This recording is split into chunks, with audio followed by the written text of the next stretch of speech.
The following program was made possible by the National Wheelchair Foundation, with extremely generous contributions from dents like you. Money. Good job, bud. Money, a ton of money. As long as I print money today, that's all I care about.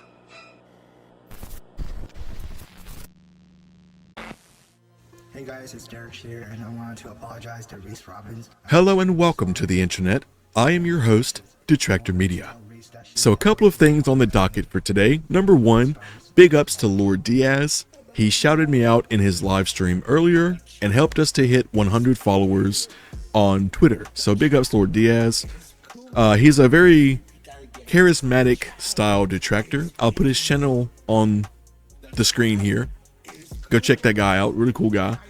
So a couple of things. Number one, DSP got caught DMing Grace Thorp.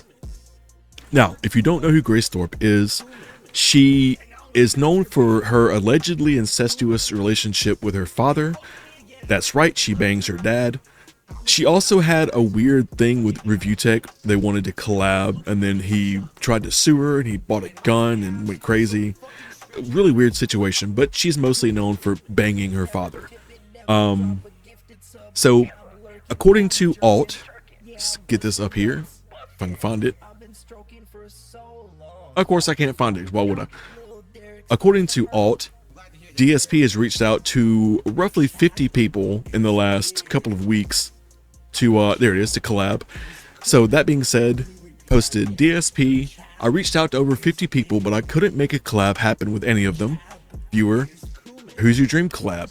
DSP, I don't care about collabs. Then why did you reach out to over 50 people in just a few months in hopes of making collabs happen? So according to, I don't know why I read that out loud, but according to Alt, he's reached out to roughly 50 people. They've all told him to fuck off.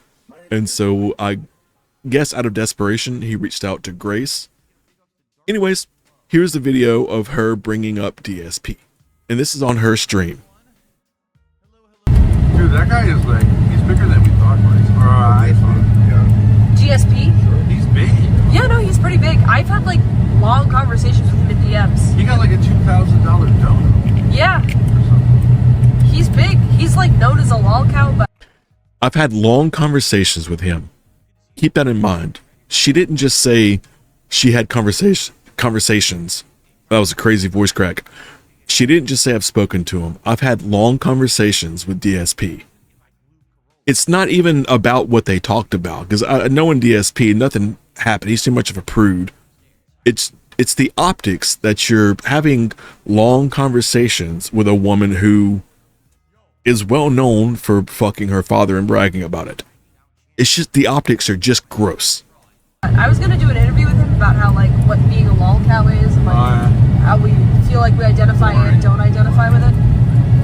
Well, because I mean, what am I gonna do? Play video games with him? That's what he does. Oh.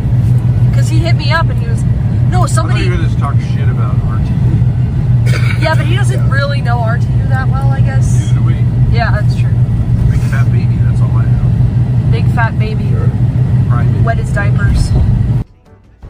Yeah, so there is also a diaper comment at the end, which I don't know if that was a slight towards DSP, but I hope that it was.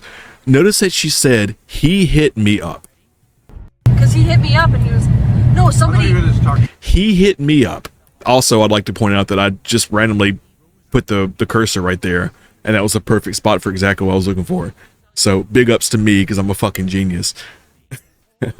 No, but yeah, he hit her up. He DM'd her for a collaboration after reaching out to, you know, dozens of other people, and they all ignored him, rightfully so. He reached out to a woman who is in an incestuous relationship with her father.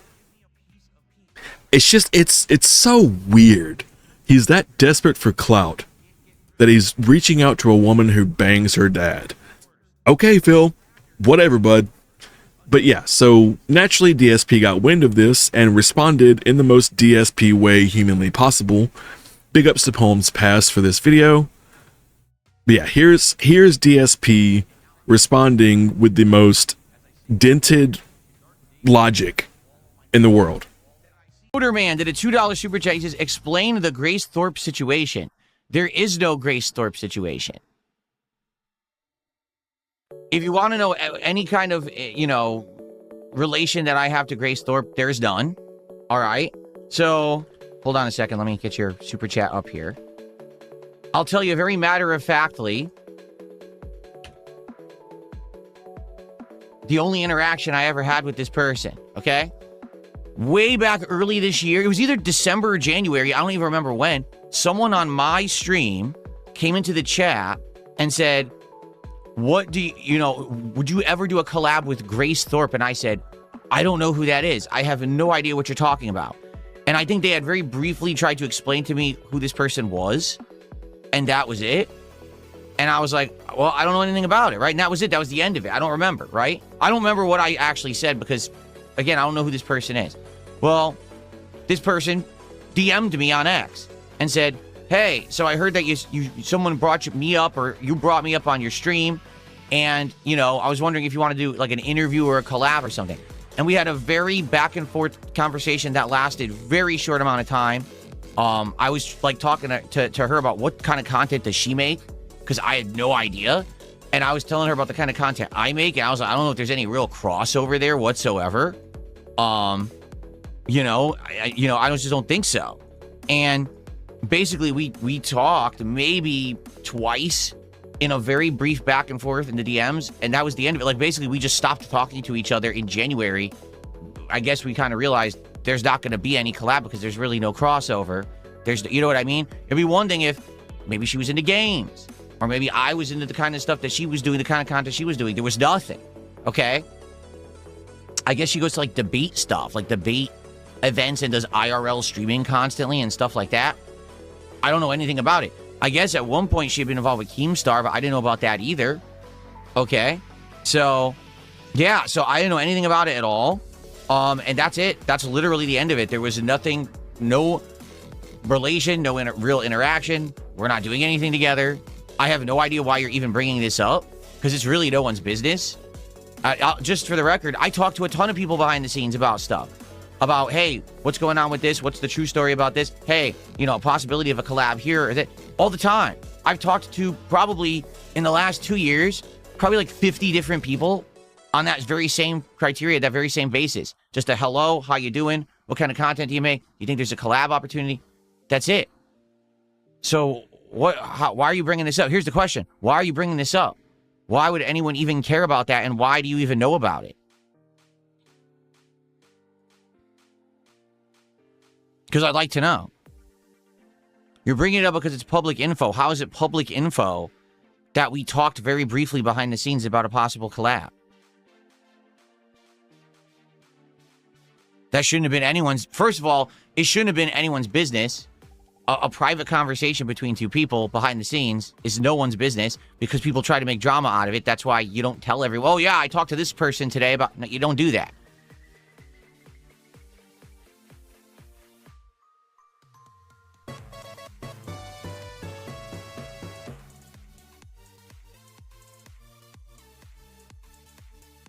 She said we used to have long convos. We have never had a long convo ever.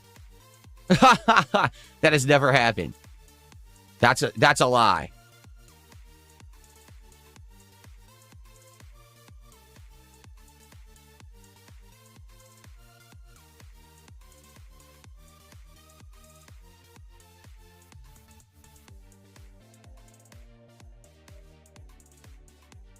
She was playing... Okay, here's something that might actually be truthful.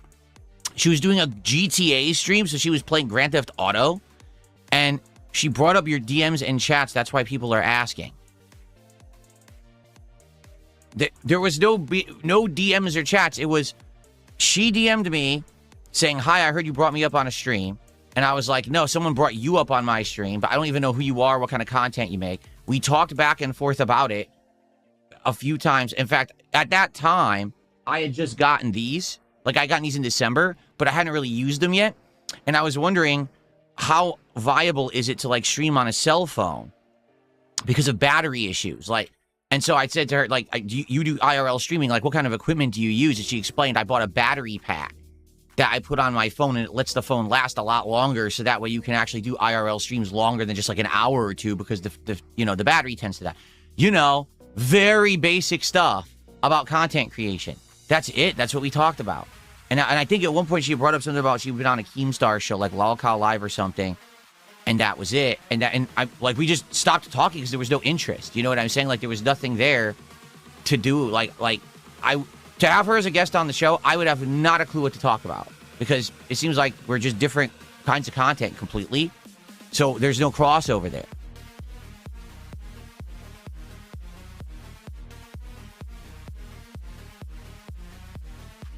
So there you go. Anyway, that's that. Done. There's nothing else to talk about. There's nothing else to bring up. You want to be, dramatic and stupid and make shit up. Go on doing whatever the hell you do. I'm going to go on my merry way of my life here. Okay? Okay. And finally, DSP posted on DSP Reacts a little while ago, and he says, "Hey everyone, it's been a long while since I posted up here, so I thought I would. I'll also make a short video later today. DSP Tries has been getting pretty stale, mostly because the new fast food offerings in 2026 have been incredibly lame. We're using the same exact ingredients in a way that claims they're a new offering, but in reality, it's something you could always get. Case in point, Webberoni Pizza. I don't know what Webberoni Pizza is, but Webberoni Pizza at Little Caesars, that's just chopped up normal pepperoni on a normal pizza. How is that a new item worth trying? In light of this, we came up with an idea, which means his chat came up with the idea and pitched it to him, and he just took credit for it, because that's what he does with everything else. Old versus new. In this new series of DSP Tries It Taste Test, I'm going to return to tried and true fast food restaurants and retry classic items on the menu to see if they're still any good today, and if they're anywhere near what they used to be. For example, Wendy's now has a Big Bacon Classic Burger, which used to be their most popular burger in the 1990s and early 2000s, but it likely is nothing at all like the original. So, is the modern version any good, and how does it compare to what it used to be? This is the kind of thing I'd like to do with some episodes of the series, really going into a deep dive on greasy, shitty fast food. Really, doing like an essay, going down the rabbit hole, pun intended, of these shitty fast food companies that don't give a fuck whether or not you like their food. But to DSP, this is important for some weird reason, unbeknownst to the rest of us. Anyway, that idea would likely start next week. I'm giving DSP Tries It a 1-week break, and then we'll start it up next time with the new idea. I'll make a video about this later today to explain. I don't know why you would, you just explained it pretty well, so I don't know why you would post a video. Feel free to respond and let me know your thoughts on this new idea. So this is the new move, the new direction for DSP Tries It. He's going to give you some in-depth analysis on this shitty $1 bacon cheeseburger from Wendy's, which we all know is going to consist of the words tangy, moist, robust. There's going to be a lot of Be sure to throw those in, DSP, because they're very, very valuable in your robust, meaningful content. Yeah. Anyways, so a couple of things just that were very interesting to me. The Grace thing is really weird because, like I said, it's the optics that she fucks her dad and brags about it, and you're DMing her probably in the middle of the night like you did RTU, having conversations with her about God knows what. And I don't know if Kat knows. I wonder if Kat knows, and I wonder how she feels about DSP DMing other women, having long conversations with them. Also, I think I forgot to point out God damn it, I lost it. Grace Thorp. So Grace retweeted poems, retweeted the retcon video, and she said, "He's totally right. It was a very casual back and forth. I thought he was a very sweet guy in DMs.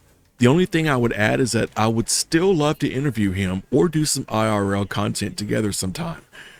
Even if our interests don't really overlap, sometimes opposites work well together." And a smiley face. Weird. It's gross. And I wonder if he knew that she likes to, bang her dad before he DM'd her. Like, and keep in mind, he's defended incest before in the past. DSP had a really weird answer. Let me see if I can find it. DSP had a really weird answer when someone asked him in chat about incest. Here's the video. The next question. This one's going to blow you guys away. You ready for this? Here we go. Listen to this question, everyone. I swear to you, you're going to be like, what in the hell is going on? Here we go. Do you think incest can be morally neutral? Why or why not? The main objection towards incest is birth deformities. What about same-sex relationships? What would be the objection there? You can't say it's weird or gross because that would be an objection towards emotion and not logic. You can't say it's wrong because society says it's wrong. You can't appeal to society because society gets things wrong all the time, like gay marriages. You can't say society has progressed and evolved from incest because society's progress doesn't inherently determine moral neutrality. Moral assessments are typically based on potential harm or consent. So what exactly is wrong with two 18-year-old brothers or sisters having a sexual relationship, assuming there is no power dynamics that are at play? Yes, someone actually is trying to ask me, a random game streamer on YouTube, this question, and expecting that I'm going to have an intelligent answer. All right? However, are you ready for this? Here is my quick take on it. All right? It's this simple. On this planet Earth, you can do whatever you want. There's no one out there that can stop your action. What they can stop is the consequences to your action. Do you understand? So, excuse me, what they can't do is have consequences for your actions, what I meant to say. You can have any relationship you want on Earth. You could be in love with your brother or sister. You could be in love with a rock. You could be in love with an elephant. You do whatever you want, right? But then you have to live with the consequences, correct? And I think that's what a lot of people have issues with, is they don't understand how consequences work in life. So they think, is there free will? Is there not? Is there this? Is there that? Well, in life, you have to live with consequences of what you do, correct? Personally, for me, if you're saying you're looking for a romantic partner on this planet, correct? Does it not make more sense to find a romantic partner of someone out there who you have not spent a significant amount of time of your life with, but you find someone who's the right person and you have that time period where you get to know them better, you find out what your similarities are, what your differences are, you essentially find that one in a million who's right for you. Now, even that statement may be an over-exaggeration, because in reality, do you really think that everyone who falls in love is one in a million? Probably not. Probably, it's people who they find someone who they get along with and then they want to spend the rest of their life with because they get along and they support each other and they love each other, etc., etc. It's probably not a one in a million thing, correct? However, when it comes to who on earth are we going to be romantic with, if you're someone you've already grown up with, someone who spent a significant amount of your time with, a brother, a sister, a family member already, right? Doesn't really have much meaning, does it? In my opinion, like, that doesn't make any sense to me. Like, of all the people who I'd want to spend the rest of my life with, it's not the people I spent my young years with. You know what I mean? Like, listen, I love my family, but for me to have a romantic relationship with someone for the rest of my life, I want to have someone who I went out there and I found someone who was meaningful to spend time with, who isn't me or isn't part of that core family that I've already have been forced to be with. Do you understand? Like, that's romance, is you find someone out there who you really connect with, but you've been through different life experiences, you've been through different things. Your brother and sister, you have not been, you're living in the same house. You've essentially had the same life, right? Especially your formative years.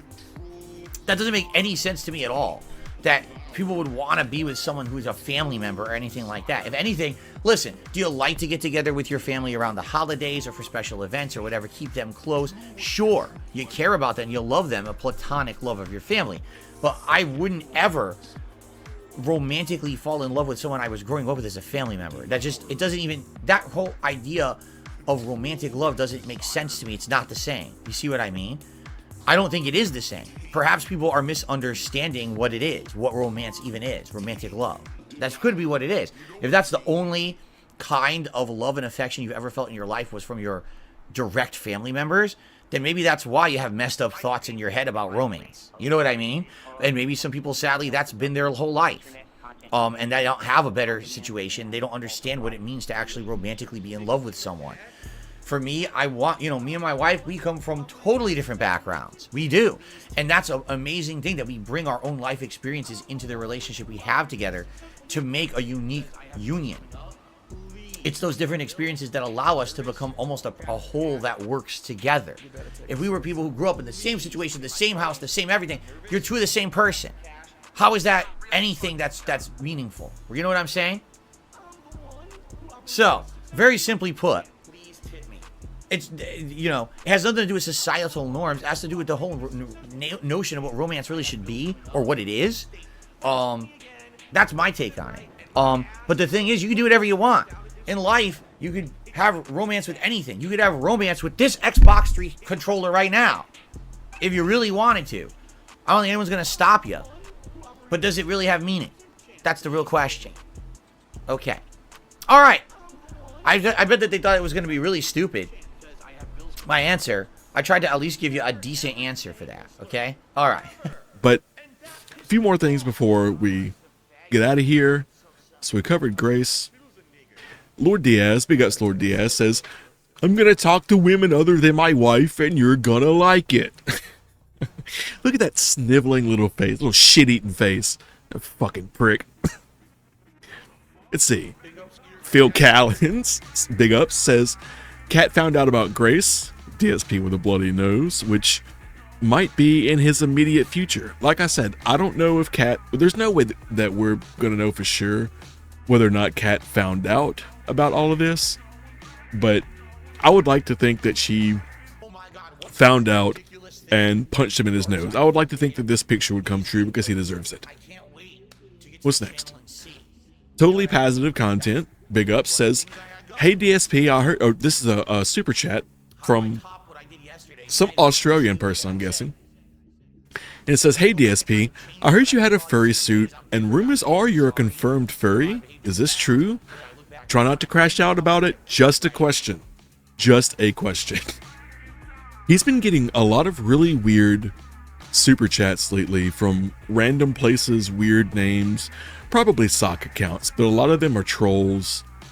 And I've said it before, I'll say it again till I'm blue in the face. Do not give DSP money, even if it's for a LARP. If you give him money, you are a dent, full stop. You're a fucking dent.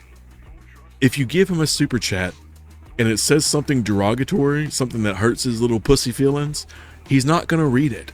You're not going to get really any reaction out of it. He's just going to say, oh, I got a super chat. Oh, it's something toxic, so I'm not going to read it out, but thanks for the money.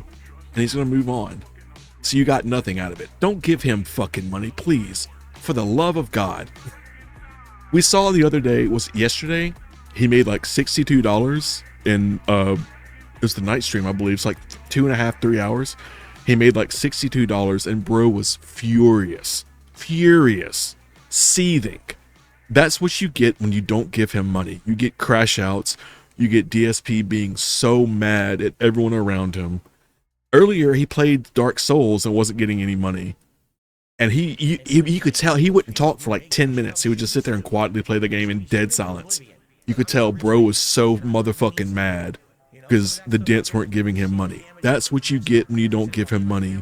You get him losing his fucking mind, and that's what we're here for. When you give him money, you just help him. Rant ended. Thank you for coming to my TED Talk. One last thing. Facebook, Instagram, Tinder, LinkedIn. Look at those beady eyes. That man is the goddamn devil. I'm telling you. Look at his little corn teeth. Little chiclet teeth. That man, look at those beady black eyes. This motherfucker is a goddamn devil. I'm telling you. The devil. Anyways, those are the couple of things I wanted to go over with you. A very interesting time to be in this Nortex. Yeah, he's been crashing out, and he's been really pissy lately. I'm not really sure why, but he's been really aggressive lately, more so than usual. Which again, you love to see it. You absolutely love to see it. But yeah, big ups to Lord Diaz. Again, he shouted me out in his look at this grinder. Wow. Yeah, Lord Diaz shouted me out in his stream a little while ago. Big ups, Lord Diaz, brother. I appreciate you. We hit 100 followers on Twitter. I'll put the link on the screen, and I'll put it in the description for my Twitter and the link to Lord Diaz's channel. Also check out Down Backing. He streams every time DSP goes live. He's a very cool style person. I'll put the links to his channel and in the links as well. Yeah, so lots of W's. He didn't hit his goal earlier today. He'll be live. It's 8:30 now, so he'll be live in about the next half hour with Final Fantasy, I believe. So we'll see what happens with that. We'll see if he gets any contributions from that game. Hopefully not. And yeah, I'll see you around. Big ups to all the detractors. Fuck you, Phil. I've been your host, Detractor Media. Be good or be good at it, and I will see you next time. Bye-bye. Au revoir. Go fucking jump off a cliff.